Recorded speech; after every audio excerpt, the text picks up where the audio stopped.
Vitamin A, D, E, K சத்துக்களுடன் Mister Gold refined sunflower oil. AGS கல்பாத்திய அகோரம் வழங்கும் வெங்கட் பிரபு இயக்கத்தில் தளபதி விஜயின் the greatest of all time வெற்றி நடை போடுகிறது.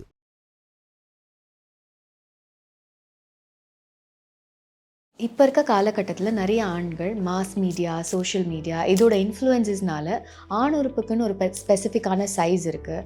அந்த சைஸ் இருந்தால் தான் அவங்களோட பார்ட்னரை அவங்களால திருப்திப்படுத்த முடியும், இல்லை அவங்களுக்கு ஒரு ப்ரெக்னென்சி பாசிபிள் அப்படின்ற மாதிரி நம்பிட்டு இருக்காங்க. பட் இது ஆக்சுவலாக it's not truth, it's just a myth. So அவங்க மைண்ட்லேயே அவங்க இல்லை ரொம்ப சின்னதாக இருக்குது அப்படின்ற மாதிரி யோசிச்சு ரொம்ப ஸ்ட்ரெஸ் ஆகி அதனால அவங்களால செக்ஷுவலாக பெர்ஃபார்ம் பண்ண முடியாமல் போகிறதுக்கான வாய்ப்புகள் கூட இருக்குது. பான் வீடியோஸில் பார்க்கும்போது தப்பாக எடுத்துக்கிறாங்க, இவ்வளோ இந்த டைம் தான் போல அப்படின்னு. பட் ரியாலிட்டி என்ன மேக்ஸிமம் டைம்? ஸோ ரியாலிட்டின்றது is very different from movies or porn videos. ஏன்னா அதில் எல்லாமே எக்ஸாஜுரேட்டடாக இருக்கும். அவ்வளோ மணி நேரங்கள் பண்ணுற மாதிரி, அத்தனை முறைகள் பண்ணுற மாதிரி காமிக்கப்படுற விஷயங்கள் உண்மை கிடையாது. It is only between you and the partner. So அவங்க பார்ட்னருக்கு ஒரு செக்ஷுவல் சாட்டிஸ்ஃபேக்ஷனும் அவங்களுக்கு ஒரு சாட்டிஸ்ஃபேக்ஷனும் இருந்து ப்ராப்பரான பெனிட்ரேஷன் அண்ட் எஜாக்குலேஷன் இருந்தாலே that sexual contact is normal. ரொம்ப நேரம் இன்டர்கோர்ஸ் பண்ணணும் அப்படின்றதுக்காக டேப்லெட்ஸ்லாம் எடுத்துக்கிறாங்க இல்லையா? ஸோ அதெல்லாம் எடுத்துக்கலாமா? இப்போ இருக்க காலகட்டத்தில் இல்லை, இதை விட பெட்டராக இருந்தால் நல்லா இருக்கும்னு யோசிக்கிறவங்க இருக்காங்க. So in terms of sexual arousal, அதாவது தூண்டுதல்னு சொல்லுவோம், அண்ட் உச்சக்கட்டம் சொல்லுவோம், எல்லாத்தையும் இன்னும் கொஞ்சம் என்ஹான்ஸ்டாக இருந்தால் நல்லா இருக்கும்னு யோசிக்கிறவங்க இருக்காங்க. பட் அதற்காக மெடிசின்ஸை கடையிலேருந்து வாங்கி இல்லை யாரோ சொல்கிறாங்கன்றதை எடுக்கும்பொழுது அதுக்கு நிறைய சைட் எஃபெக்ட்ஸ் இருக்கிறதுக்கான சான்சஸ் இருக்குது. இப்போ தான் மேரேஜ் ஆகிருக்கும், ஃபர்ஸ்ட் மந்த்லேயே சில நாட்கள் தான் அவங்க காண்டாக்டில் இருந்திருப்பாங்க. அதுவும் எஸ்பெஷலி ஓவிலேஷன் டேஸ், அந்த டேஸில் மட்டும்தான் காண்டாக்டில் இருந்திருப்பாங்க. இமீடியட்டாக நெக்ஸ்ட் மந்த்தே ப்ரெக்னென்ட் ஆகணும் அப்படின்ற மாதிரி எக்ஸ்பெக்ட் பண்ணுறது, இல்லை அதுக்காகவே ரொம்ப பதட்டமாகிறது.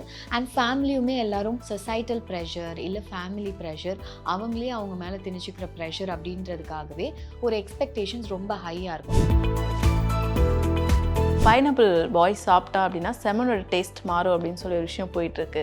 ஸோ அதை பற்றி அது உண்மையா? செமனில் ப்ரோட்டீன் இருக்குது, வாட்டர் கண்டென்ட் இருக்குது, மினரல்ஸ் இருக்குது அண்ட் சுகர்ஸ் இருக்குது. வணக்கம் ஐபிசி தமிழ் நேயர்களுக்கு. I'm doctor Nivedita Kamaraj, infertility specialist and cosmetic gynaecologist. வணக்கம் மேம். வணக்கம் மேம். இன்றைக்கி பார்த்தீங்கன்னா இந்த செக்ஸ் அப்படிங்கிற விஷயத்தில் இருக்க மித்ஸ் அண்ட் ரியாலிட்டிஸ் பற்றி தான் நம்ம பேச போகிறோம். இதில் ஃபஸ்ட்டு ஒரு விஷயம் என்னென்னா, செக்ஸ் அப்படின்னு வரும்பொழுது ஆண்களுடைய உறுப்பு அந்த சைஸ் எந்த அளவுக்கு முக்கியமான ஒரு விஷயமா பார்க்கப்படுது? ஆணுறுப்போட சைஸ் அப்படின்றது டஸ் நாட் மேட்டர் ஆக்சுவலாக. இப்போ இருக்க காலகட்டத்தில் நிறைய ஆண்கள் மாஸ் மீடியா, சோஷியல் மீடியா இதோட இன்ஃப்ளூயன்சஸ்னால ஆணுறுப்புக்குன்னு ஒரு ஸ்பெசிஃபிக்கான சைஸ் இருக்குது. அந்த சைஸ் இருந்தால் தான் அவங்களோட பார்ட்னரை அவங்களால திருப்திப்படுத்த முடியும், இல்லை அவங்களுக்கு ஒரு ப்ரெக்னென்சி பாசிபிள் அப்படின்ற மாதிரி நம்பிட்டு இருக்காங்க. பட் இது ஆக்சுவலாக it's not truth, it's just a myth. ஏன்னா பெண்களுக்கு உச்சக்கட்டத்தை கொடுக்கக்கூடிய அல்லது அந்த சென்சிட்டிவான பார்ட் அப்படின்னு சொல்லக்கூடிய ஜி ஸ்பாட் அப்படின்றது பெண்ணுறுப்போட ஒரு ஃபர்ஸ்ட் 3 இன்ச்சஸ்க்குள்ளேயே இருக்குது. வெஜினாவோட பிகினிங் 3 இன்ச்சஸ்க்குள்ளே தான் இருக்குது. ஸோ ஒரு ஆணுறுப்போட நார்மல் ஆவரேஜ் சைஸ் அப்படின்னு நம்ம கூகுள் பண்ணி பார்த்தீங்கனாலே it's around 3.5 to 4 inches. So அது வித்தவுட் பீங் எரெக்ட். ஸோ அந்த டைமில் அந்த சைஸில் தான் இருக்கும். ஸோ அதுலேயே யூஸ்வலாக உச்சக்கட்டமாக இருக்கட்டும், இல்லை அந்த பெனட்ரேஷன் கரெக்டாக இருந்தாலே ப்ரெக்னென்சியாக இருக்கட்டும் இஸ் பாசிபிள். ஆணுறுப்போட சைஸ் அதிகமாக இருக்கணும், ரொம்ப டீப் பெனட்ரேஷன் இருந்தால் தான் செக்ஷுவல் சாட்டிஸ்ஃபேக்ஷன் இருக்குது, இல்லை ப்ரெக்னென்சி இஸ் பாசிபிள் அப்படின்னு நம்புறது it's not true at all. Every shape and size is different. So அவங்கவுங்களோட பாடியை அவங்க they have to appreciate and like. And அது கம்பேர் பண்ணுறதோ இல்லை அதனால அவங்களுக்கு ஒரு காம்ப்ளெக்ஸ் வரதோ இருக்கக்கூடாது. பிகாஸ் இந்த மாதிரி காம்ப்ளெக்ஸஸ் வரும்போது அதே நம்ம ஷார்ட் பீனிஸ் சிண்ட்ரோம்னு சொல்கிறோம். ஸோ அவங்க மைண்ட்லேயே அவங்க இல்லை ரொம்ப சின்னதாக இருக்குது அப்படின்ற மாதிரி யோசிச்சு ரொம்ப ஸ்ட்ரெஸ் ஆகி அதனால அவங்களால செக்ஷுவலாக பெர்ஃபார்ம் பண்ண முடியாமல் போகிறதுக்கான வாய்ப்புகள் கூட இருக்குது. ஸோ அந்த அளவுக்கு கம்பேரிசன் அண்ட் அந்த அளவுக்கு ஒரு ஓவர் திங்கிங் இல்லாமல் ரிலாக்ஸ்டாக இதை அப்ரோச் பண்ணாலே they should be okay. Sex அப்படிங்கிற விஷயத்தில் மேக்ஸிமம் டைம் அப்படின்னு நிறைய பேர் வீடியோஸ்லாம் பான் வீடியோஸ்லாம் பார்க்கும்போது தப்பாக எடுத்துக்கிறாங்க, இவ்வளோ இந்த டைம் தான் போல அப்படின்னு. பட் ரியாலிட்டி என்ன மேக்ஸிமம் டைம்? ஸோ ரியாலிட்டின்றது is very different from movies or porn videos. ஏன்னா அதில் எல்லாமே எக்ஸாஜுரேட்டடாக இருக்கும். நம்ம ஈவன் ஒரு சாதாரண மூவி ஒரு ஃபிலிம் பார்க்குறதே ஒரு எக்ஸாஜுரேஷன் தான் இல்லையா? ரியாலிட்டின்றத ரொம்ப க்ளோஸாக காமிக்கிற படங்கள் கம்மி தான். ஸோ அப்படி இருக்கும் போது even the sexual contact, sexual experience in a porn movie ரொம்ப ஓவர் எக்ஸாஜுரேட்டடாக இருக்கும். அவ்வளோ மணி நேரங்கள் பண்ணுற மாதிரி, அத்தனை முறைகள் பண்ணுற மாதிரி காமிக்கப்படுற விஷயங்கள் உண்மை கிடையாது. ஸோ ஒரு நார்மலாக ஆவரேஜ் செக்ஷுவல் கான்டாக்ட், அதாவது பெனிட்ரேட்டிவ் செக்ஷுவல் கான்டாக்ட்னா எனிவேர் அரவுண்ட் 5 to 7 minutes தான். பட் இது வந்து ஃபோர் பிளே அண்ட் மற்ற விஷயங்களை இன்வால்வ் பண்ணாமல் ஜஸ்ட் பெனிட்ரேட்டிவ் கான்டாக்ட் இந்த டைம்ன்றது இஸ் நார்மல் தான். பட் இதுக்கு ஒரு வரையறை கிடையாது. இதுதான் நார்மல் டைம், இவ்வளோ டைமாவது இருக்கணும், இல்லை இதை விட அதிகமாக இருக்கணும் அப்படின்ற மாதிரி ஒரு வரையறை கிடையாது. It is only between you and the partner. So அவங்க பார்ட்னருக்கு ஒரு செக்ஷுவல் சாட்டிஸ்ஃபேக்ஷனும் அவங்களுக்கு ஒரு சாட்டிஸ்ஃபேக்ஷனும் இருந்து ப்ராப்பரான பெனிட்ரேஷன் அண்ட் எஜாக்குலேஷன் இருந்தாலே that sexual contact is normal. இதில் ஒரு வேரியேஷன் அப்படின்னு நம்ம பார்த்தோன்னா ப்ரீமெச்சூர் எஜாக்குலேஷன் சொல்லுவோம், அல்லது விந்து முந்தல் அப்படின்னு சொல்கிறது. ஸோ அப்போ வந்து விந்துக்கள் ஏர்லியாக வந்து எஜாக்குலேட் ஆகிடுது, ரொம்ப பெனிட்ரேட் பண்ண உடனே எஜாக்குலேட் ஆகிடுறதோ இல்லை வித்தவுட் ப்ராப்பர் பெனிட்ரேஷன் எஜாக்குலேட் ஆகும் போதோ தான் அது ஒரு ப்ராப்ளமாக இருக்கலாம் in terms of sexual satisfaction and அவங்களுக்கு வந்து ஒரு ப்ரெக்னன்சி ஃபார்ம் ஆகலையும் ஒரு டிலே இருக்கலாம். மற்றபடி டைமிங்கிறது ஒரு ஸ்பெசிஃபிக்கான க்ரைட்டீரியா கிடையாது. இப்போ வந்து இந்த இன்டர்கோர்ஸில் வந்து பெண்களுடைய உச்ச நேரம், அதிகபட்ச உச்ச நேரம்னா அது என்ன அப்படின்னு கேட்குறாங்க. ஸோ உச்சக்கட்டம்க்கு ஸ்பெசிஃபிக்கான நேரம்லாம் கிடையாது. ஸோ ஆண்களை விட பெண்களுக்கு உச்சக்கட்டம் அடையிறதுக்கு, அதாவது ஒரு செக்ஷுவல் சாட்டிஸ்ஃபேக்ஷன் இல்லை ஒரு ஆர்காசம் அடையிறதுக்கான அந்த டைம் ஃப்ரேம்ன்றது கொஞ்சம் அதிகம். ஸோ ஆண்களுக்கு அது கம்மி. ஏன்னா ஆண்களோட செக்ஷுவல் ரெஸ்பான்ஸ் சைக்கிள்ன்றது கொஞ்சம் ஷார்ட், பெண்களுடைய செக்ஷுவல் ரெஸ்பான்ஸ் சைக்கிள் அப்படின்றது கொஞ்சம் லாங். ஸோ அப்படி இருக்கும்போது பெண்கள் வந்து பல ஸ்டேஜஸை கடந்து தான் ஒரு உச்சக்கட்டத்தை அடைய முடியும். ஸோ கரெக்டான தூண்டுதலும் கன்சிஸ்டண்ட்டான தூண்டுதலும் இருந்தால் மட்டும்தான் அவங்களால ஒரு ஆர்காசம் இல்லை உச்சக்கட்டத்தை அடைய முடியும். ஒரு ஒரு பெண்ணுக்கும் ஒரு ஒரு விதமான தூண்டுதல் தேவைப்படலாம். ஸோ தூண்டுதல் தேவைப்படுறது நிறைய எரோஜினஸ் ஜோன்ஸ் இருக்குது பெண்களுக்கு. ஒன்று ஸ்டிமுலேட் பண்ணும் போதும் அவர்களுக்கு அதுலேருந்து உச்சக்கட்டம் அடைய முடியும். ஸோ சில பெண்களுக்கு வந்து வெஜைனல் ஆர்காசம்னு சொல்லுவோம். ஸோ பெண்ணுறுப்பை தூண்டுதல் மூலமாக தான் அவங்களால ஒரு ஆர்காசம் உச்சக்கட்டத்தை அடைய முடியும். அப்போ பெனிட்ரேட்டிவ் கான்டாக்ட் கரெக்டாக இருந்தால், அதாவது செக்ஷுவல் கான்டாக்ட் கரெக்டாக இருந்தால் அவங்களால உச்சக்கட்டத்தை அடைய முடியும். இன்னும் சில பெண்களுக்கு கிளிட்டரல் ஆர்காசம் சொல்லுவோம். ஸோ கிளிட்டரிஸ் அப்படின்ற அந்த பகுதியை தூண்டும் பொழுது இல்லை ஸ்டிமுலேட் பண்ணும் பொழுது தான் அவங்களால உச்சக்கட்டத்தை அடைய முடியும். ஸோ கன்சிஸ்டண்ட்டான ஸ்டிமுலேஷன் கரெக்டாக இருந்தால் அவங்களால உச்சக்கட்டத்தை அடைய முடியும். இந்த மாதிரி பல ப்ரிஃபரன்சஸ் இருக்குது பெண்களுக்கு. உங்கள் பார்ட்னருக்கு என்ன ப்ரெஃபரன்ஸ் அப்படின்றத தெரிஞ்சுட்டு கரெக்டான தூண்டுதல் கன்சிஸ்டண்ட்டாக இருந்தாலே அவங்களால ஒரு உச்சக்கட்டத்தை அடைய முடியும். இதுக்கு ஒரு டைம் ஃப்ரேம்னு கிடையாது, இவ்வளோ மினிட்ஸ் உச்சக்கட்டத்தை அடைய முடியும் அப்படின்றது கிடையாது. ப்ராப்பர் கம்யூனிகேஷன், ப்ராப்பரான ஒரு கான்டாக்ட் அண்ட் ஒரு அண்டர்ஸ்டாண்டிங் இருந்தால் தான் அவங்களால இந்த ஒரு ப்ராசஸை வந்து கம்ப்ளீட் பண்ண முடியும். மேம், இப்போ இன்டர்கோர்ஸ் வைக்கிறதுக்கு ரொம்ப நேரம் இன்டர்கோர்ஸ் பண்ணணும் அப்படின்றதுக்காக டேப்லெட்ஸ்லாம் எடுத்துக்கிறாங்க இல்லையா? ஸோ அதெல்லாம் எடுத்துக்கலாமா? எந்த டேப்லெட்ஸையுமே மெடிக்கல் ஷாப்ஸில் இருந்தோ இல்லை அவங்களே போய் வாங்கி எடுத்துக்கிறதோ நல்லதே கிடையாது. அவங்களுக்கு ஏதாவது செக்ஷுவல் ப்ராப்ளம் இருக்குது, இல்லை அவங்களுடைய செக்ஷுவல் கான்டாக்ட்லேயே அவங்களுக்கு இன்னும் அதிகமான ஒரு உச்சக்கட்டம் தேவைப்படுது, இல்லை அதிகமான தூண்டுதல் தேவைப்படுது அப்படின்னா இதற்கு டாக்டரை மீட் பண்ணி அவங்க கொடுக்குற ப்ரிஸ்கிரிப்ஷன் படி எடுத்துக்கிற மூலியமாக சேஃபாகவும் இருக்கும் அண்ட் அவங்களுக்கு அந்த என்ஹான்ஸ்டான ஒரு எக்ஸ்பீரியன்ஸும் கிடைக்கும். ஏன்னா நார்மலாகவே நிறையா பெண்களாக இருக்கட்டும் ஆண்களாக இருக்கட்டும் இப்போ இருக்க காலகட்டத்தில் இல்லை இதை விட பெட்டராக இருந்தால் நல்லா இருக்கும்னு யோசிக்கிறவங்க இருக்காங்க. So in terms of sexual arousal, அதாவது தூண்டுதல்னு சொல்லுவோம் அண்ட் உச்சக்கட்டம் சொல்லுவோம், எல்லாத்துலேயும் இன்னும் கொஞ்சம் என்ஹான்ஸ்டாக இருந்தால் நல்லா இருக்கும்னு யோசிக்கிறவங்க இருக்காங்க. பட் அதற்காக மெடிசின்ஸை வந்து கடையிலேருந்து வாங்கி இல்லை யாரோ சொல்கிறாங்கன்றதை எடுக்கும்பொழுது அதுக்கு நிறைய சைட் எஃபெக்ட்ஸ் இருக்கிறதுக்கான சான்சஸ் இருக்குது.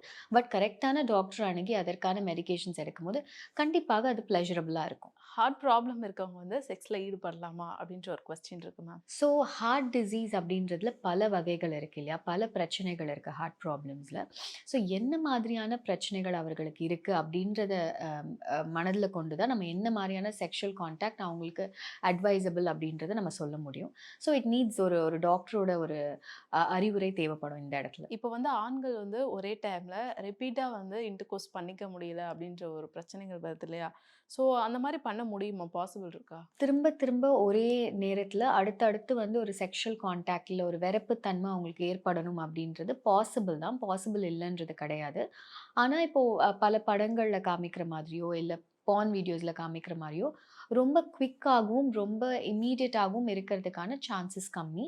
ஸோ ஒரு ஃபேஸ்க்கு அப்புறம், ஒரு ரெஸ்டிங் ஃபேஸ்க்கு அப்புறம் தான் அந்த இனிஷியேஷன் இருக்கிறதுக்கான சான்சஸ் இருக்குது. சில பேருக்கு வந்து அதுக்கு ஒரு லாங்கர் டைம் தேவைப்படும், மோர் ஸ்டாமினா தேவைப்படும் அண்ட் அவர்களுக்கு அந்த மாதிரி ஒரு மைண்ட் செட் திரும்ப ஏற்படுறதுக்கு டைம் ஆகிறதுக்கான வாய்ப்புகள் இருக்குது. ஸோ அதற்காக அவங்க அதை பற்றி ரொம்ப ஓவர் திங்க் பண்ணி ஸ்ட்ரெஸ் ஆக வேண்டியதில்லை. ஒவ்வொருத்தருக்கும் ஒவ்வொரு மாதிரி. நம்ம ஒரு சில டைம் மட்டும் இன்டர்கோர்ஸ் பண்ணிட்டு கன்சீவ் ஆகலை அப்படின்னு சொல்லி பயப்படுறாங்களே, அது எதனால் ஏற்படுது? இப்போ இருக்க சோஷியல் மீடியா டைம் ஃப்ரேமில் எல்லாருமே வந்து குயிக்காக எல்லாத்தையும் எதிர்பார்க்குறது. ஸோ இப்போ தான் மேரேஜ் ஆகிருக்கும், ஃபர்ஸ்ட் மந்த்லேயே வந்து சில நாட்கள் தான் அவங்க காண்டாக்டில் இருந்திருப்பாங்க. அதுவும் எஸ்பெஷலி ஓவிலேஷன் டேஸ், அந்த டேஸில் மட்டும்தான் காண்டாக்டில் இருந்திருப்பாங்க. இமீடியட்டாக நெக்ஸ்ட் மந்த்தே ப்ரெக்னென்ட் ஆகணும் அப்படின்ற மாதிரி எக்ஸ்பெக்ட் பண்ணுறது, இல்லை அதுக்காகவே ரொம்ப பதட்டமாகுது.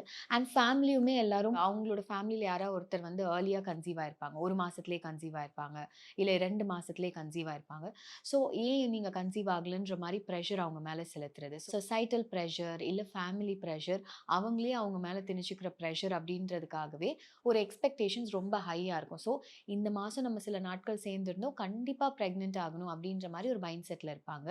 ஆனால் ரிசர்ச் படி, ஆய்வுகள் படி, முதல் மாதத்தில் ஒன்லி 15% தம்பதியினர் மட்டும்தான் கன்சீவ் ஆக முடியும், என்னதான் அவங்க கரெக்டாக ட்ரை பண்ணியிருந்தாலும். அண்ட் எப்போவுமே ஒரு ப்ரெக்னென்சிக்குன்னு பிளான் பண்ணும்பொழுது, செக்ஷுவல் கான்டாக்டில் இருக்கும்பொழுது எக்ஸாக்டாக ஓவிலேஷன் டேஸில் தான் ட்ரை பண்ணணுன்ற அவசியம் கிடையாது. ஒரு செக்ஷுவல் கான்டாக்ட்ன்றது கேஷுவலாகவும் நேச்சுரலாகவும் இருக்க வேண்டியது ரொம்ப ரொம்ப அவசியம்.